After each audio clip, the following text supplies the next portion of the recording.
Salut les bros et bienvenue dans ce nouvel épisode. Ça y est, c'est parti, on continue le projet et cette fois, on va venir installer les plaques de plâtre partout sur l'ensemble. On va déjà commencer par le plafond et on va venir ensuite faire tous les murs périphériques. Maintenant, on est dans une salle de bain, donc on sait qu'on peut avoir différentes demandes, différents besoins sur les plaques de plâtre à utiliser. Tu vas avoir le côté hydro lorsque tu vas être en douche, tu te demandes toujours si tu dois en mettre une aussi derrière tes meubles vasques ou même au plafond. Et ça, c'est souvent la question que vous me posez en commentaire. Donc aujourd'hui, plutôt que de s'embêter à devoir calculer le nombre de plaques standards, le nombre de plaques phoniques, le nombre de plaques hydro, haute dureté ou autre, je vais te présenter une plaque qui va répondre à toutes tes demandes. Donc cette plaque, c'est la plaque de chez Knauf. Une seule plaque qui va répondre à tous tes besoins sur ton chantier.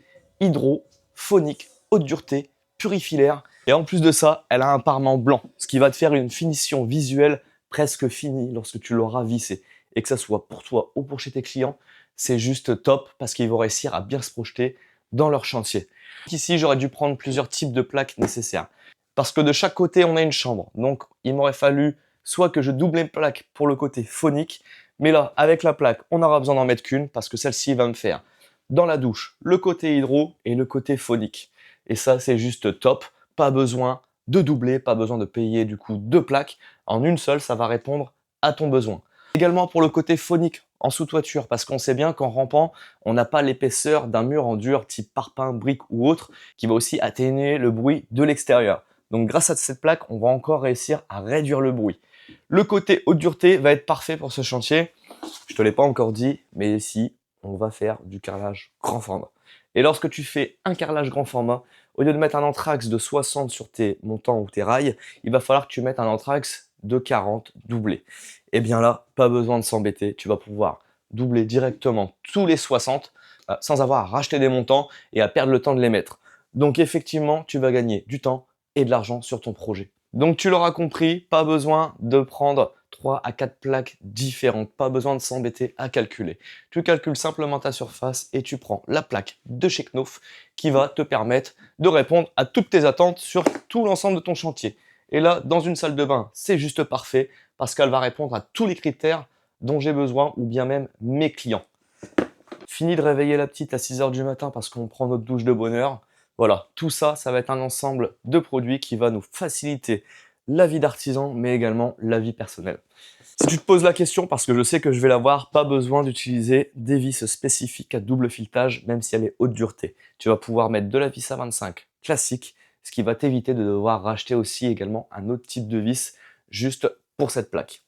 Donc maintenant que les présentations sont faites ensemble, je vais pouvoir la mettre en place. Et là, tu verras, une fois installé, on va avoir déjà ce côté blanc qui va nous permettre de bien nous projeter sur l'ensemble du projet par la suite. Et c'est fini, on arrête. Maintenant, on se lance et je vais te montrer mon meilleur ami lorsqu'il faut poser de la plaque de plâtre au plafond.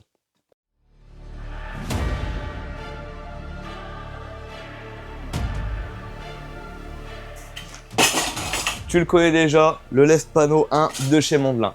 Ça, le meilleur qu'il y a sur le marché, je peux vous le dire. Pas besoin de clé, pas besoin d'outils pour le mettre en place. Simplement, tout se passe par goupille. Même sa plateforme intégrée qui va t'éviter de devoir mettre ton escabeau à chaque fois à côté. Évidemment, il est prévu pour aller soit sur des plafonds plats, mais également en rampant, ce qui là va nous faire gagner beaucoup de temps, surtout comme moi quand tu es tout seul. Ça y est, il est monté à assembler, ça m'a pris à peine une minute. Maintenant, je vais pouvoir commencer à implanter ma première plaque. Et attention, la première, c'est celle où tu dois prendre le plus ton temps pour faire quelque chose de droit. Comme ça, l'ensemble va suivre derrière super facilement.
Donc ça y est, comme tu peux le voir, l'ensemble du plafond est plaqué en première partie. Parce que tu dois certainement te poser des questions. Pourquoi ici, il n'y a rien? Eh bien, c'est normal, parce que je vais avoir un caisson qui va venir là. Comme je te l'ai déjà dit, c'est une pièce séparée. Donc en vrai, je vais pas m'embêter à aller mettre une plaque de plâtre. Il n'y aura aucune utilité. Et également, le plafond, tu vois, qui est juste ici, eh bien, si tu regardes bien, on vient pas jusqu'au bout. Donc tu dois te dire: «Mais attends, il va pas remettre un tout petit bout de plaque de plâtre». Non, pas du tout. En fin de compte, c'est parce que dans cette pièce-là, dans la salle de bain, je vais venir refaire un faux plafond, mais qu'une fois que j'aurai fait ma cloison de séparation entre mon couloir et ma salle de bain. En fait, ce plafond-là, il est juste là, techniquement, c'est pour maintenir ma cloison qui va être là, et une fois que j'aurai fait ma cloison de séparation entre la salle de bain et le couloir, je vais pouvoir venir regreffer mon faux plafond par-dessus. Le but, ce serait d'arriver en fait juste pile poil en haut du Velux pour éviter d'avoir des décrochés. Ça sert à rien de monter trop non plus, il n'y aura aucune utilité, mis à part chauffer pour rien. On va déjà monter, je pense, à un bon 2,60-2,70 qui est très bien pour une salle de bain. Mais avant de faire ma cloison de séparation, je vais venir maintenant m'attaquer à l'habillage de celle-ci. Donc j'ai déjà raillé une partie de la cloison, et bien maintenant je vais venir terminer le dessus pour pouvoir plaquer et ensuite revenir faire ma cloison de séparation qui viendra finir contre celle-ci. C'est parti, je finis cette cloison-là, je passe à la suivante et on pourra revenir sur le plafond juste ici. Je ne vais pas pouvoir terminer de plaquer l'ensemble de la pièce parce qu'il me manque encore pas mal d'éléments de plomberie. Vu que ici toute la robinetterie va être encastrée, il va me falloir toutes les boxes et sans ces boxes, je ne peux pas continuer. Donc j'ai de quoi m'occuper sans aucun problème. Seulement après avoir mis les box en place, je pourrai finir de plaquer l'ensemble de cette salle de bain.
Je te fais un petit arrêt sur la vidéo pour te montrer un petit peu où j'en suis. Parce que là, en termes d'image, ça va pas être le top. J'ai perdu mon grand angle qui va sur la Giosmo. Donc forcément, ça va rétrécir un peu le cadre. Installer là le châssis à galandage. J'ai pris tous mes calculs par rapport à mes futurs carreaux de carrelage. Ce qui peut être bien, c'est de savoir vraiment ce que tu vas faire. Et comme ça, même par rapport à ton calpinage de carreaux, ben, je vais le mettre à l'endroit souhaité. Il faut savoir qu'ici, on va partir sur du grand format de 120 par 260. J'ai fait en sorte ici d'avoir qu'un seul carreau de carrelage qui vienne là. Donc tout a été calculé avec ma porte et également l'habillage de celle-ci qui est juste là. Ça sera exactement la même qu'on va remettre ici. Donc un carreau entier. Et là maintenant que tout est installé, tout est mis de niveau d'aplomb, je vais pouvoir continuer ma cloison juste là, installer la partie restante du châssis. Donc je te détaille pas la pose de celle-ci, je l'ai déjà fait sur la porte de la chambre de Théa. Tu pourras retrouver dans un ancien épisode. Comme ça, on perd pas de temps et on se répète pas parce que sinon ça va être chiant pour tout le monde. Donc c'est fait, j'ai plus qu'à continuer le reste de ma cloison, plaquer l'intérieur de celle-ci et l'extérieur pour l'instant, je vais le laisser à nu un peu comme ici, ce qui va pouvoir me permettre de passer mes réseaux d'élect pour mes éclairages, que ça soit pour le couloir ou pour la salle de bain, on va pouvoir passer ça facilement sans se prendre trop la tête. Donc c'est parti, je finis la cloison, je la plaque et on va pouvoir avancer sur l'intérieur de la salle de bain.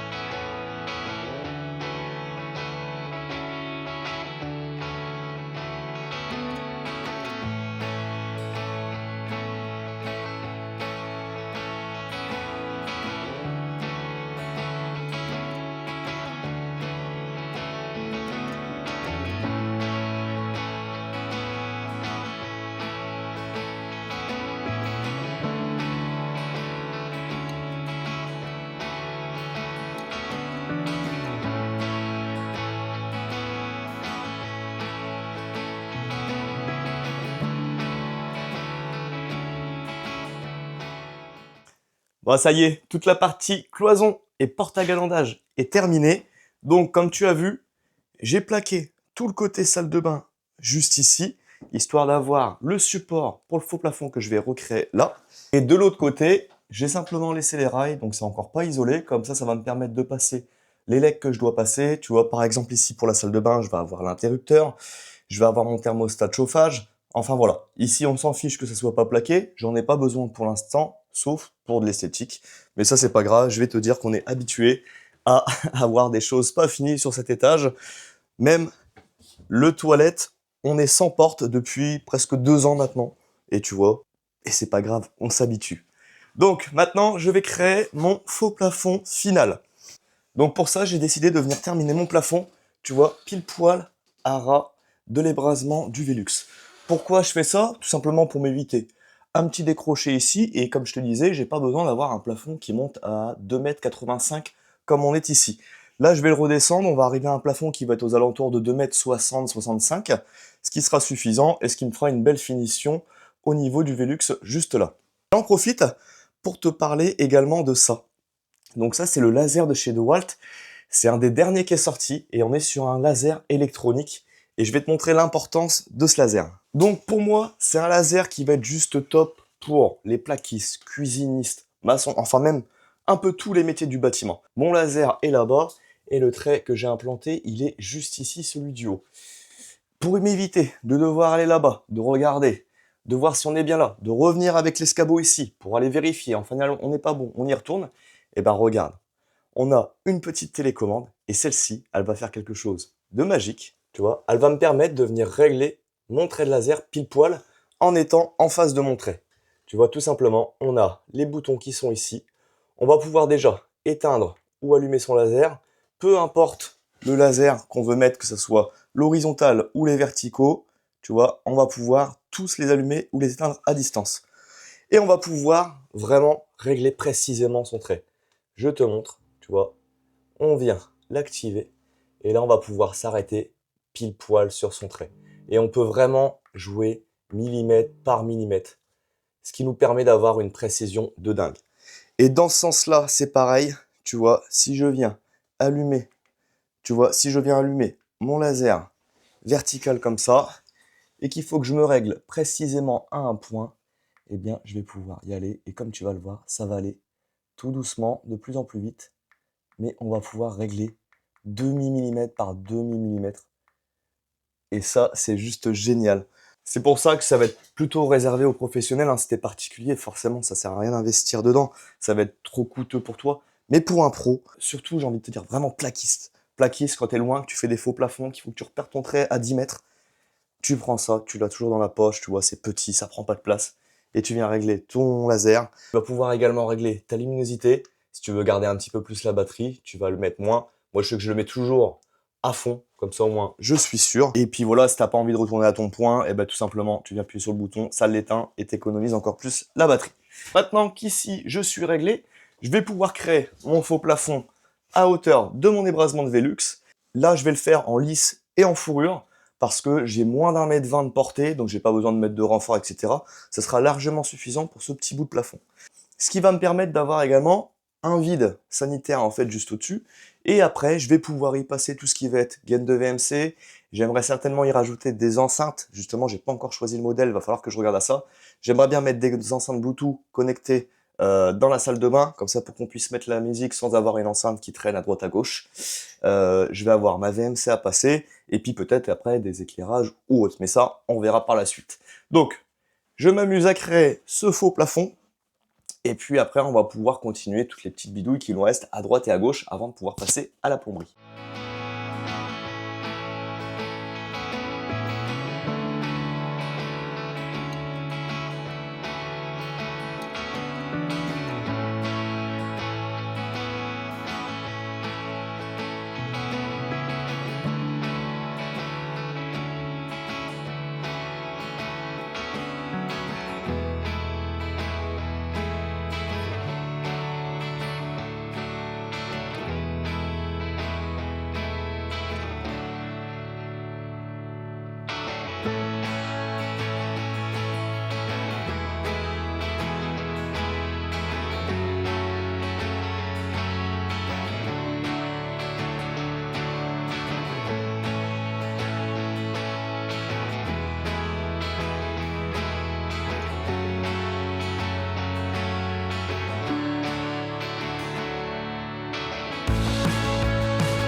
Bon, comme tu l'as vu, j'étais bloqué avec toute la pose de mes plaques de plâtre. Je ne pouvais pas aller plus loin dans cette salle de bain.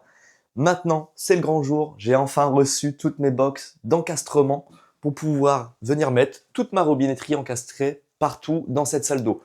Donc, comme tu le sais, on va avoir rien d'apparent. Tout va être encastré directement dans les murs. Personnellement, depuis que ça existe, je suis complètement fan. Je trouve que c'est totalement épuré, que ça rajoute du cachet à une salle de bain, et c'est pour ça que j'ai décidé d'en mettre partout. On va en avoir pour la baignoire, pour la douche, et également pour cette grande et magnifique vasque qu'il y aura ici. Et sur un très bon rapport qualité-prix.